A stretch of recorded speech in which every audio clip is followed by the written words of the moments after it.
እነሆ ውድ ወገን ሰው ምን ቢቸገር መቼም የስደት ህይወት ለማንም አይመከር። ሆኖም ግና በርግጥ ለነግ ኑሮ ለውጥ ለስራ ወደ ውጭ ሀገር ለመሄድ ወስኗል። እንግዲያው መክተብ አመል በውጭ ሀገር አሰሪና ሰራተኛ አገናኝ ኤጀንት በህጋዊ መንገድ ያለ ውጣ ውረድ በውሉ ይሸኝዎታል። አሁን ውድ ወገን በአጭር ጊዜ ውስጥ የውጭ ጉዞትን ፕሮሰስ ጨርሰን ከመሄዱ በፊት በስራው ዙሪያ ቅድመ ምክር አገልግሎት መስጠትን አካተን ታዲያ መክተብ አመል ከውጭ ሀገር አሰሪና ሰራተኛ አገናኝ ኤጀንት የሚያደርገው ወደ ውጭ ሀገር ከተጓዙ ወዲያ በሚሹት ስራ ዘርፍ ተሰማርተው ባሉበት በሚገጥመው ችግር ሙሉ ኃላፊነት በውሉ ተቀብለን እስካሉበት ስፍራ በአካል በመገኘት ለችግሩ መፍትሄ በማበጀት ረገድ በመላው ሳውዲ ውስጥ የመኖሪያ ፍቃድ ቋሚ ቢሮ እንዳለን ካሁኑ እንገልጻለን። መክተብ አመል በውጭ ሀገር አሰሪና ሰራተኛ አገናኝ ኤጀንት። እናም ለስራ መልካም ከመላው ኢትዮጵያ በህጋዊ መንገድ ያለ ውጣ ውረድ ወደ ሳውዲ አረቢያ መሄድ ሲፈልጉ መክተብ አመል ሀያ ሲሉ ታዲያ እርግጥ በሳውዲ ውስጥ ካሲሉ ጣይፍ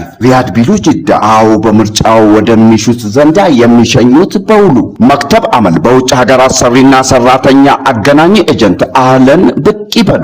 አድራሻችን በአፍሪካ መዲና ሸገር አየር ጤና ገራድ ንግድ ባንክ ቅርንጫፍ ፊት ለፊት ቸውቸም ህንጻ 3ኛ ፎቅ ላይ ሳለን መገኛችን። ለበለጠ መረጃ በስልክ ቁጥራችን 09 11 47 82 74 አሊያም 0912 37 29 59 ብሎም ሲደውሉ ከመክተብ አመል በውጭ ሀገር አሰሪና ሰራተኛ አገናኝ ኤጀንት መረጃ ያገኛሉ። መክተብ አመል በውጭ ሀገር አሰሪና ሰራተኛ አገናኝ ኤጀንት